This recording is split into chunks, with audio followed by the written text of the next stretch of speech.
같이 나눌 말씀 룻기 2장 4절 우리 한 목소리로 봉독하겠습니다. 마침 보아스가 베들레헴에서부터 와서 베는 자들에게 이르되 여호와께서 너희와 함께 하시기를 원하노라 하니 그들이 대답하되 여호와께서 당신에게 복 주시기를 원하나이다 하니라. 아멘.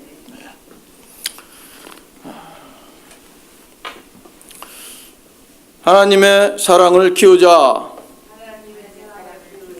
다시 한번 하나님의 사랑을 키우자. 예, 하나님의 사랑을 키우는 것은 이웃에게 베푸는 것을 의미합니다. 내가 가지고 있는 것을 함께 나누어 주는 것입니다. 보이지 않는 하나님의 사랑을 어떻게 우리가 표현할 수 있겠습니까? 주는 것으로 표현해야 합니다. 사랑한다고 하면서 주지 않는 것은 진정한 사랑이 아닙니다. 누가복음 6장 38절에서도 보면 예수님께서 주라 그리하면 너희에게 줄 것이니 곧 후이되어 누르고 흔들어 넘치도록 하여 너희에게 안겨 주리라. 너희가 헤아리는 그 헤아림으로 너희도 헤아림을 도로 받을 것이니라 라고 말씀을 하고 있습니다. 그런가 하면 사도행전 20장 35절에도 그런 말씀을 합니다. 주는 것이 받는 것보다 복이 있다. 이런 말을 하죠. 왜 그렇습니까? 줄 것이 있으니까 우선 나에게 복이 되는 거죠. 줄 마음이 있으니까 그 마음이 얼마나 복됩니까? 풍성합니까?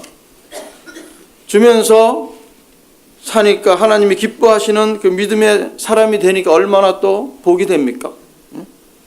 그래서 줌으로써 넘치는 복을 받게 될 것이기 때문에 결과적으로 준다는 것은 참 복이 있는 것이에요.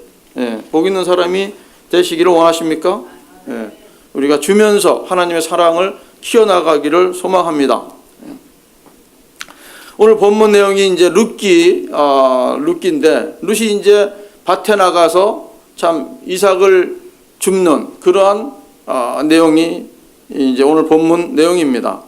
그래서 이제 그 본문에 보아스가 등장을 합니다.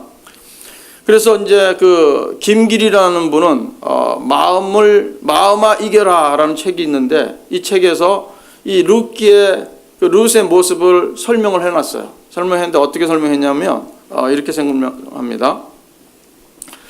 여자들은 자신이 원하는 그 가정과 삶의 스타일에 목숨을 걸 만큼 그렇게 중요하게 생각을 한다고 합니다.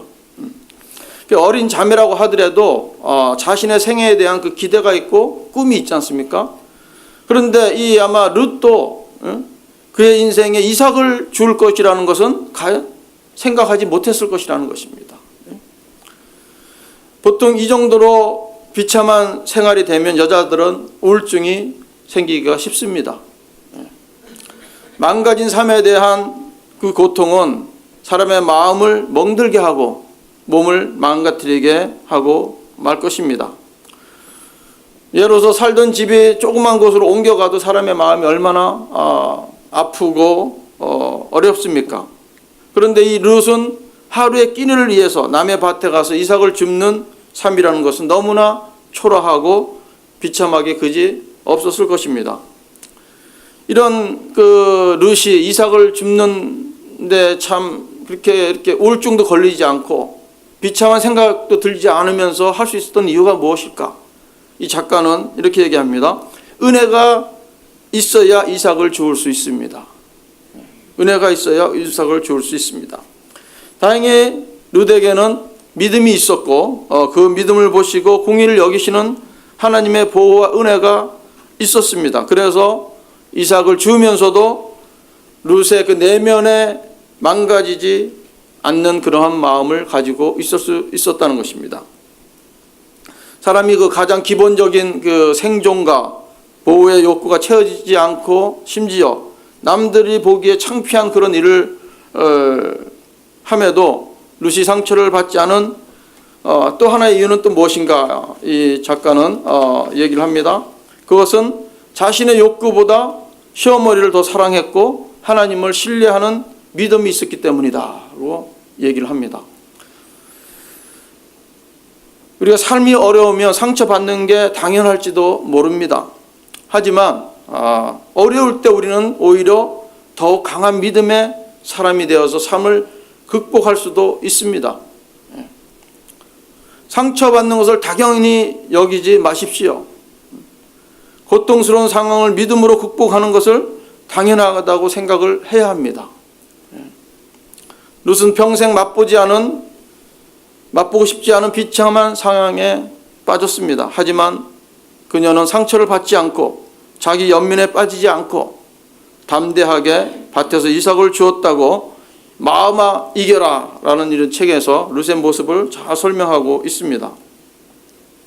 오늘 본문은 이제 나오미가 모압으로 갔다가 하나님의 징계로 비참한 처지로 몰락하고 마른 상태에서 이제 예루살렘으로 돌아왔죠. 베들레헴으로 돌아왔죠. 나오미는 뒤늦게 자신의 잘못을 깨닫고 다시 언약의 땅으로 돌아왔습니다. 하나님은 이렇게 참 자신의 잘못을 깨닫고 느끼고 하나님 품으로, 전능자의 품으로 돌아온 이 나오미의 가정을 롯을 통해서 이제 회복시키고자 하는 하나님의 계획을 오늘 본문을 통해서 알리시기를 원하시는 것입니다. 그러면서 오늘 2장 1절에 보시면 나오미의 남편 엘리멜렉의 친족으로 유력한 자가 있으니 그의 이름은 보아스더라. 하나님께서 나오미의 가정을 회복시키기 위해서 이 보아스를 본문에 등장시키고 있습니다. 오늘 설교 제목이 하나님의 섭리입니다. 하나님의 섭리. 섭리라는 말은 보통 어떤 뜻을 갖고 있습니까? 하나님의 뜻과 목적을 성취하시기 위해서 하나님께서 통치하시는 것을 의미합니다. 하나님께서 통치하시는 것. 다시 말해서 하나님의 섭리는 상황과 이런 사람들을 통해서 일하는 것을 의미합니다. 그래서 하나님께서 오늘 본문을 통해서 일하시는데 어떻게 일하시는가, 어떤 사람에게 하나님께서 일하시는가를 우리가 살펴보기를 원합니다. 첫째로 하나님의 은혜를 사모하는 자에게 하나님께서 하나님의 섭리가 임합니다.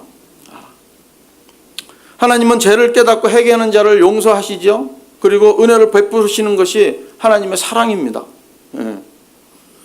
나오미가 늦게나마 자신의 가오를 뉘치고 다시금 전능자의 날개 아래로 돌아왔을 때 하나님은 이미 나오미의 가정을 회복시키기 위해서 만반의 준비를 마치셨다고 우리는 볼 수가 있습니다. 바로 그 하나님의 섭리로 사용될 사람이 누구냐?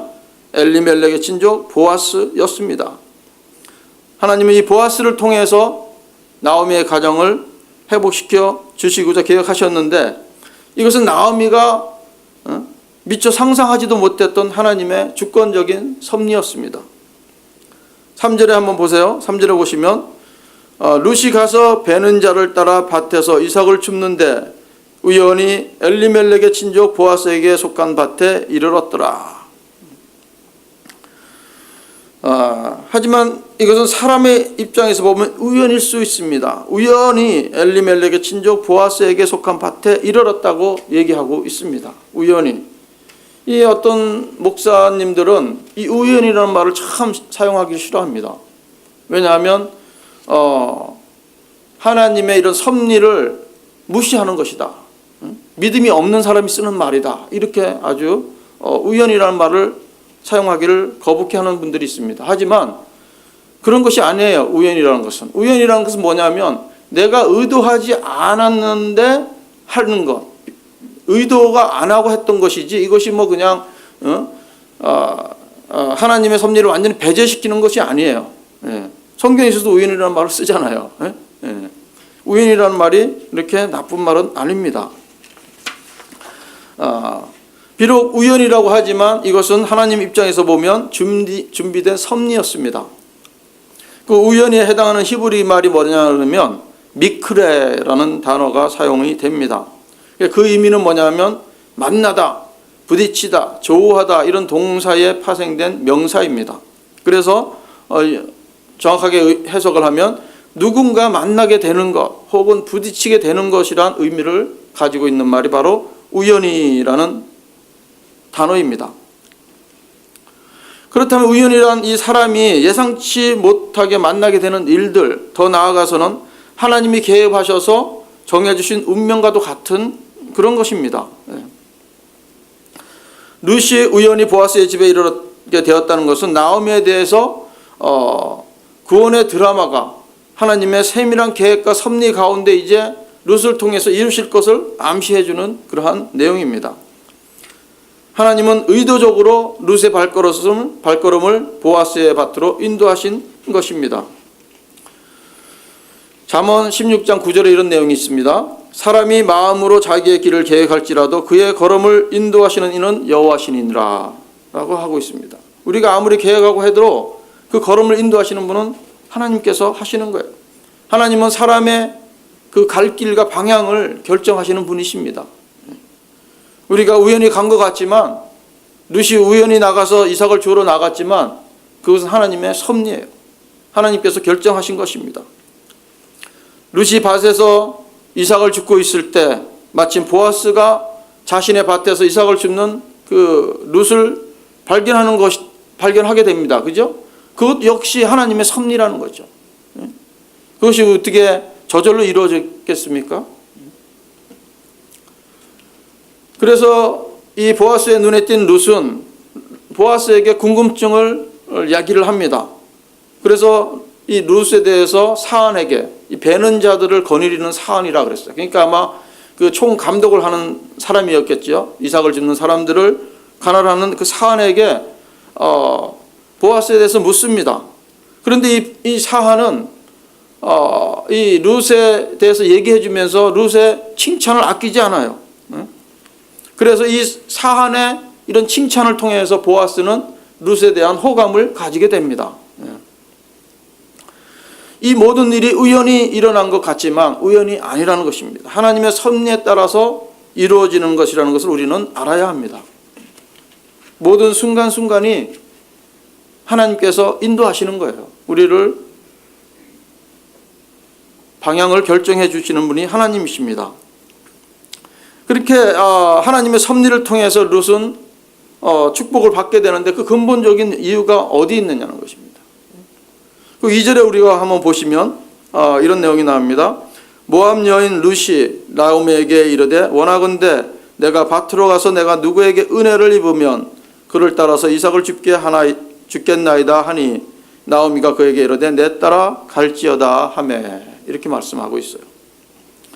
여기서 누구에게 은혜를 입으면 이렇게 얘기합니다. 이 누구에게는 이삭을 베는 사람이 될 수도 있어요. 그죠? 하지만 이삭을 베는 그 베는 자의 마음을 주장하시는 하나님의 은혜일 수도 있습니다. 이 나오미는 은혜를 사모하는 여인이었습니다. 그러니까 은혜를 이렇게 자연스럽게 사용을 하죠. 우리가 하나님의 은혜를 갈망하고 사모하는 사람이면 하나님의 은혜라는 말을 자연스럽게 많이 사용하게 됩니다. 이 나오미도 그런 사람이었어요. 그러면서 하나님의 그 은혜가 무엇인지 알았던 사람이 바로 룻입니다.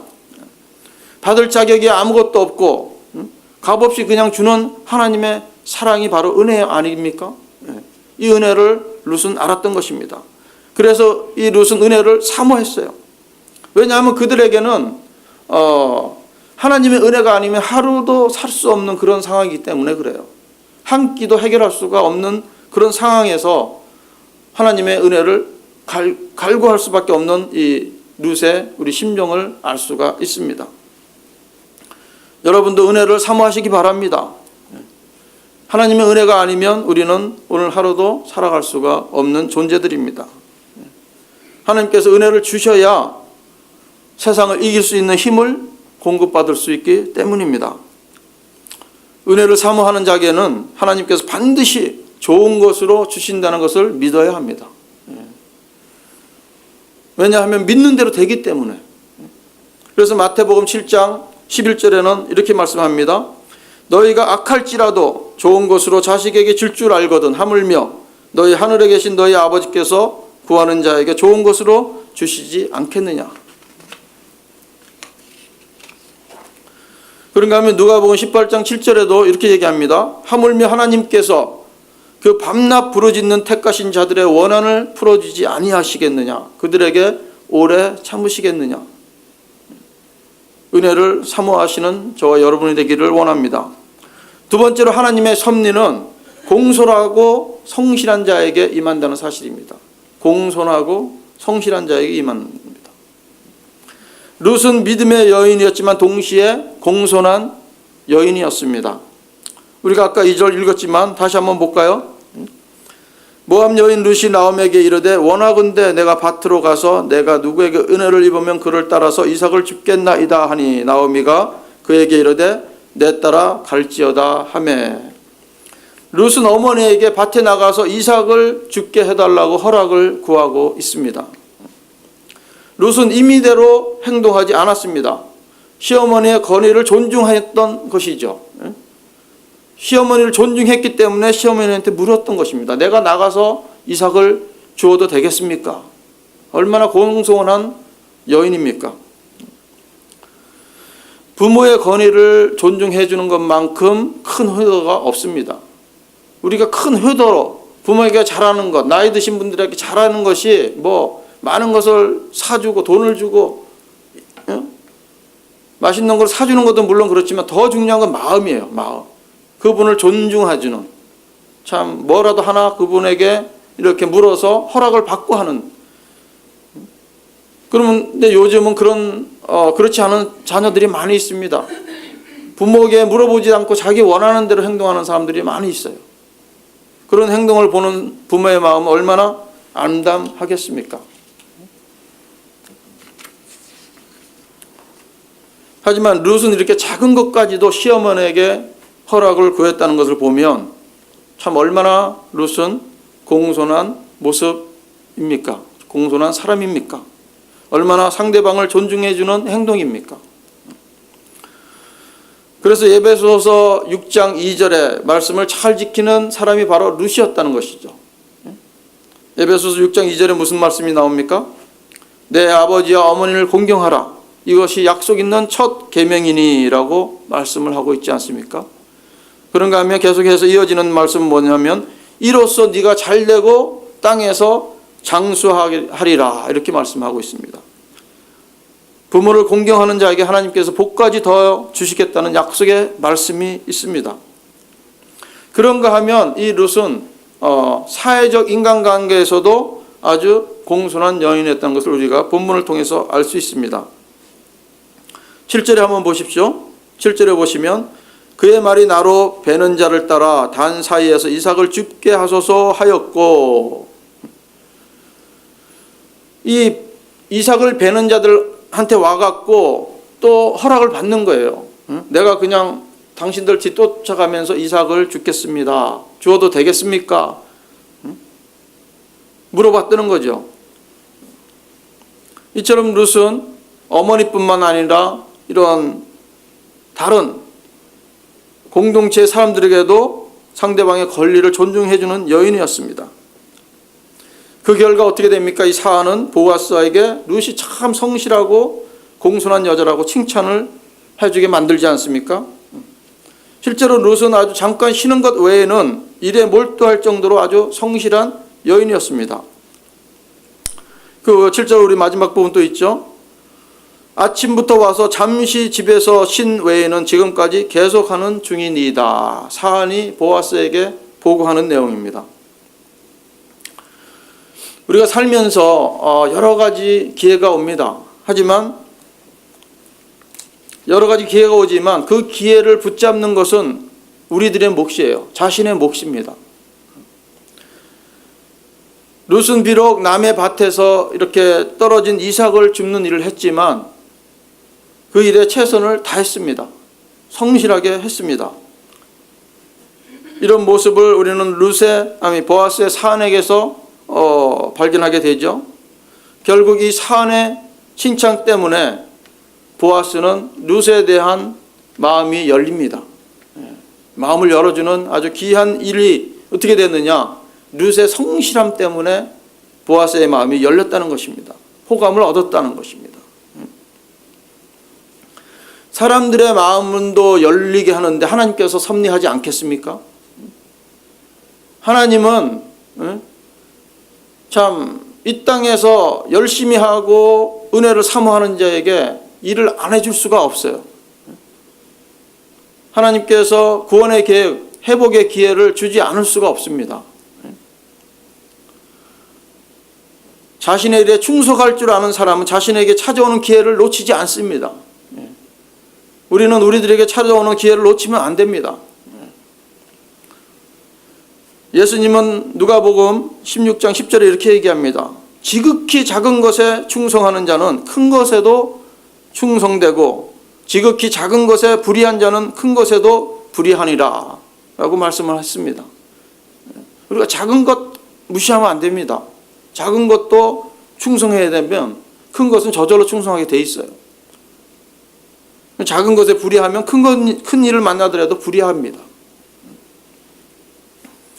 하나님은 우리 삶의 여정에서 우리가 붙잡을 수 없는 가능성을 곳곳에 설치해주고 있습니다. 설정해 놓고 계십니다. 그 가능성이 과연 어떻게 우리의 삶에 실현될지는 참 우리가 미리 알 수가 없어요. 그것이 인간의 한계이죠. 하지만 그 가능성이 성취된 뒤에는 우리가 하나님의 섭리였구나, 하나님의 은혜가 있었구나 하는 것을 우리는 확인할 수가 있습니다. 그래서 언제 하나님의 계획이 우리한테 있는지 항상 우리는 성실하고 공손하게 살아야 하는 것입니다. 이렇게 룻은 자기의 일에 참 공손하고 성실하게 일하면서 남의 밭에서 비록 떨어진 그 이삭을 줍는 일을 했지만 이렇게 충성한 룻에게 하나님께서 장차 이제 보아스의 아내가 되게 하시죠. 그런가 하면 다윗 왕국을 탄생케 하는 참 예수 그리스도의 족보에 올라가는 이방 여인이 되는 은혜를 누리게 됩니다. 그러니까 하나님은 이 룻을 통해서 우리에게 주는 메시지는 뭐냐면 이방인이든 선택한 민족이든지 참 상관없이 들어서 사용하신다는 거예요. 누구든지 사용을 하십니다. 요즘이라고 꼭 목회자만 사용하시느냐? 아니죠. 평신도도 얼마든지 사용합니다. 그 사람이 얼만큼 성실하게 하나님을 따라가느냐, 하나님을 믿느냐, 은혜를 갈망하느냐. 참 하나님의 품을 떠나서 징계를 받을지라도 회개하고 돌이키면 회복의 기회를 얻을 수 있다는 것을 우리는 나오미의 가정을 통해서 볼 수가 있습니다. 나오미의 가정을 회복시켜 주시는 하나님의 섭리를 한번 보십시오. 이 회복은 결코 우연한 일이 아닙니다. 하나님의 주권적인 섭리 안에 있었다는 것을 우리는 알아야 합니다. 그래서 오늘날에도 하나님은 저와 여러분을 회복시키기 위해서 일하고 있는 줄로 믿습니다. 그런 하나님의 섭리에 대해서 우리는 순종과 성실로 하답하는 우리 모두가 되기를 축복합니다. 하나님은 똑똑한 사람을 찾지 않으세요. 하나님은 믿음을 가지고 부지런히 행하는 사람을 찾습니다. 그리고 그런 사람에게 하나님의 섭리를 통해서 최고의 은혜를 주시는 분이 하나님이십니다. 그 프로야구에서 3년 동안 연속 우승한 감독이 이런 말을 했다고 합니다. 그 선수들에게 이겨야 강팀이 아니다, 최선을 다하는 팀이 강팀이다, 이렇게 얘기를 했다고 합니다. 맞는 말이죠. 공감이 가는 말입니다. 그래서 믿음은 게으름과 어울리지 않습니다. 아무것도 하지 않으면서 하나님께서 다 해주시기를 바라는 것은 잘못된 생각입니다. 우리가 믿음으로 최선을 다해서 부지런히 일할 때 하나님은 최고의 것으로 응답해 주실 것입니다. 그러므로 우리는 은혜를 사모하고 공손하며 성실한 믿음의 사람이 되어서 룻의 가족에게 주시는 회복이 저와 여러분에게도 임하기를 주님의 이름으로 축복합니다. 기도하겠습니다. 아버지 하나님, 은혜와 사랑을 감사합니다. 이 모함 여인이 아버지 하나님의 그 은혜를 갈망하고 사모했던 것 같이 저희들도 하나님의 은혜를 사모하는 믿음의 사람이 되기를 원합니다. 늘 겸손하게 하시고 상대방의 권위를 존중해주며 성실하게 일하는 저희들 되게 하여 주시옵소서. 무엇을 맡겨주시든지 간에 좋은 일이든 하찮은 일이든 무슨 일이든 상관하지 않고 일할 수 있는 저희들 되게 하여 주시옵소서. 그래서 하나님의 섭리 안에서 쓰임을 받고 주님의 은혜를 덧입는 저희들 되게 하여 주시옵소서. 모든 걸 감사드리며 예수님의 이름으로 기도합니다. 아멘. 부르심